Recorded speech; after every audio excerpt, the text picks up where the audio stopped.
Welcome to my channel, Ambiance. This channel will be dedicated to relaxation, stories, guided meditation, and more. For my first video, I'd like to read to you if I may. My first selection, I'll be reading Alice in Wonderland by Lewis Carroll. Each chapter will be its own video. Tonight, we'll read Chapter 1, Down the Rabbit Hole. Alice was beginning to get very tired of sitting by her sister on the bank, and of having nothing to do. Once or twice she had peeped into the book her sister was reading, but it had no pictures or conversations in it. And what is the use of a book, thought Alice, without pictures or conversation?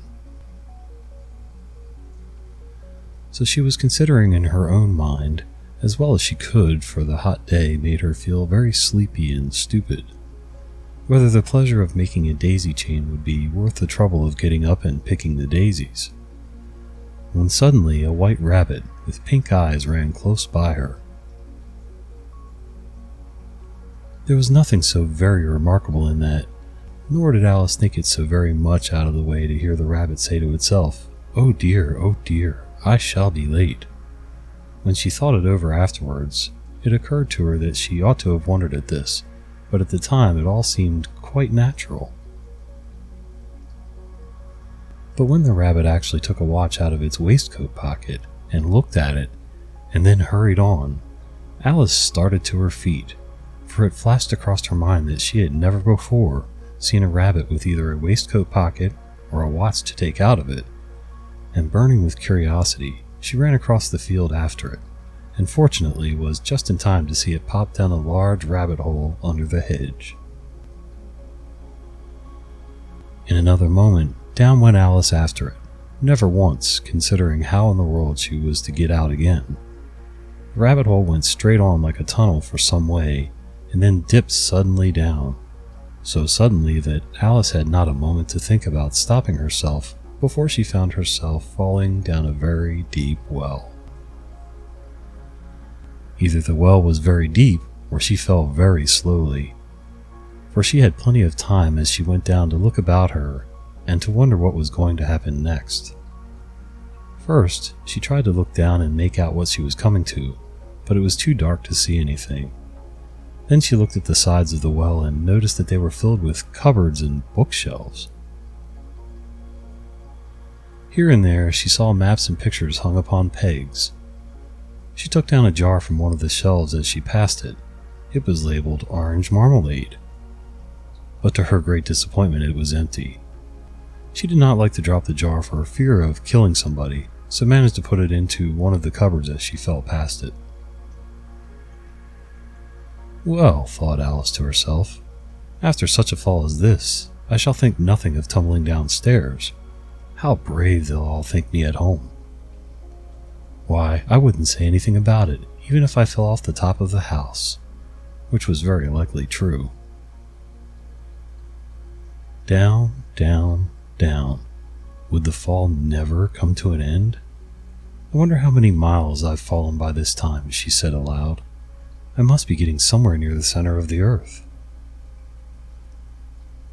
Let me see, that would be 4,000 miles down, I think, for you see, Alice had learnt several things of this sort in her lessons in the schoolroom, and thought this was not a very good opportunity for showing off her knowledge, as there was no one to listen to her. Still, it was good practice to say it over. Yes, that's about the right distance, but then I wonder what latitude or longitude I've got to. Alice had no idea what latitude was, or longitude either, but thought they were nice grand words to say. Presently she began again. I wonder if I shall fall right through the earth. How funny it'll seem to come out among the people that walk with their heads downward. The antipathies, I think. She was rather glad there was no one listening this time, as it didn't sound at all the right word. But I shall have to ask them what the name of the country is, you know. Please, ma'am, is this New Zealand or Australia? And she tried to curtsy as she spoke. Fancy curtsying as you're falling through the air. Do you think you could manage it? And what an ignorant little girl she'll think me for asking. No, it'll never do to ask. Perhaps I shall see it written up somewhere. Down, down, down. There was nothing else to do, so Alice began talking again. Dinah will miss me very much tonight, I should think. Dinah was the cat.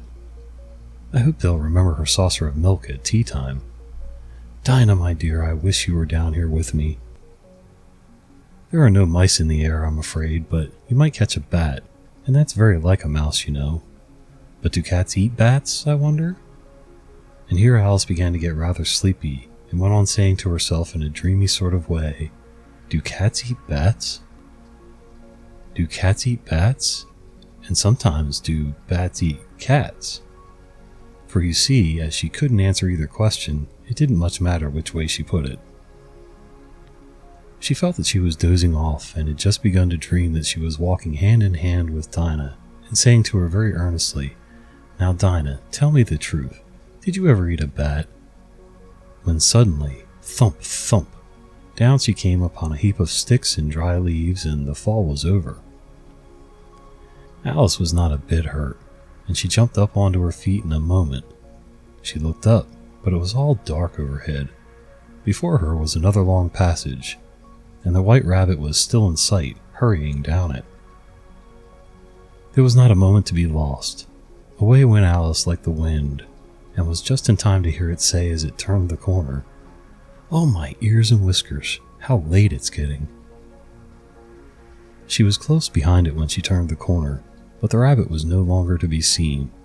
She found herself in a long, low hall, which was lit up by a row of lamps hanging from the roof. There were doors all around the hall, but they were all locked, and when Alice had been all the way down one side and up the other, trying every door, she walked sadly down the middle, wondering how she was ever to get out again. Suddenly she came upon a little three-legged table, all made of solid glass.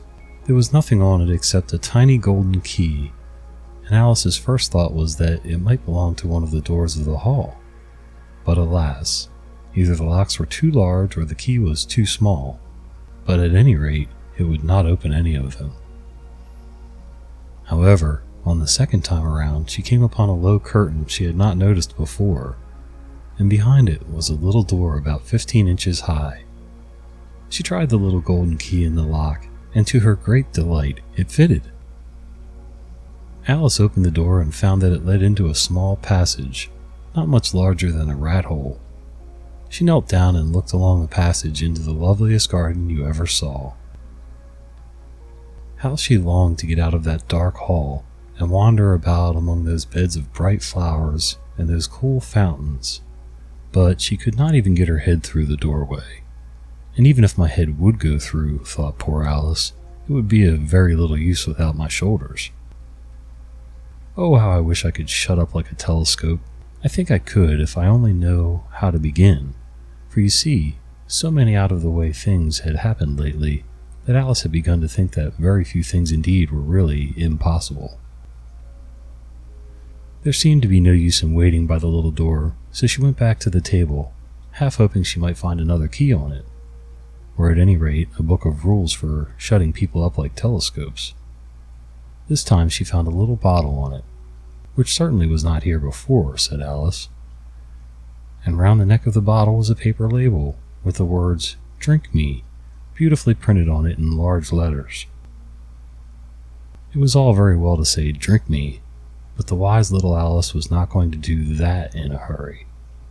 No, I'll look first, she said, and see whether it's marked poison or not, for she had read several nice little histories about children who had got burnt and eaten up by wild beasts and other unpleasant things, all because they would not remember the simple rules their friends had taught them, such as that a red-hot poker will burn you if you hold it too long, and that if you cut your finger very deeply with a knife, it usually bleeds. And she had never forgotten that, if you drink much from a bottle marked poison, it is almost certain to disagree with you sooner or later. However, this bottle was not marked poison, so Alice ventured to taste it, finding it very nice. It had in fact a sort of mixed flavor of cherry tart, custard, pineapple, roast turkey, toffee, and hot buttered toast. She very soon finished it off. "What a curious feeling," said Alice. "I must be shutting up like a telescope." And so it was indeed. She was now only 10 inches high, and her face brightened up at the thought that she was now the right size for going through the little door into that lovely garden. First, however, she waited for a few minutes to see if she was going to shrink any further. She felt a little nervous about this, for it might end, said Alice to herself, in my going out altogether, like a candle. Wonder what I should be like then. And she tried to fancy what the flame of a candle is like after the candle is blown out, for she could not remember ever having seen such a thing. After a while, finding that nothing more happened, she decided on going into the garden at once. But alas for poor Alice. When she got to the door, she found she had forgotten the little golden key, and when she went back to the table for it, she found she could not possibly reach it. She could see it quite plainly through the glass, and she tried her best to climb up one of the legs of the table, but it was too slippery. And when she had tired herself out with trying, the poor little thing sat down and cried. "Come, there's no use in crying like that," said Alice to herself rather sharply. "I advise you to leave off this minute." She generally gave herself very good advice, though she very seldom followed it, and sometimes she scolded herself so severely as to bring tears into her eyes. And once she remembered trying to box her own ears for having cheated herself in a game of croquet she was playing against herself, for this curious child was very fond of pretending to be two people. But it's no use now, thought poor Alice, to pretend to be two people. Why, there's hardly enough of me left to make one respectable person. Soon her eye fell on a little glass box that was lying under the table. She opened it and found in it a very small cake, on which the words "Eat me" were beautifully marked in currants. "Well, I'll eat it," said Alice, "and if it makes me grow larger, I can reach the key, and if it makes me grow smaller, I can creep under the door.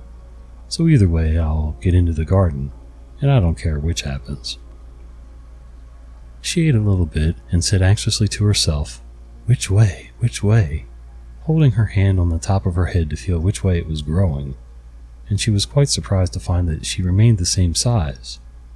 To be sure, this generally happens when one eats cake, but Alice had got so much into the way of expecting nothing but out-of-the-way things to happen that it seemed quite dull and stupid for life to go on in the common way.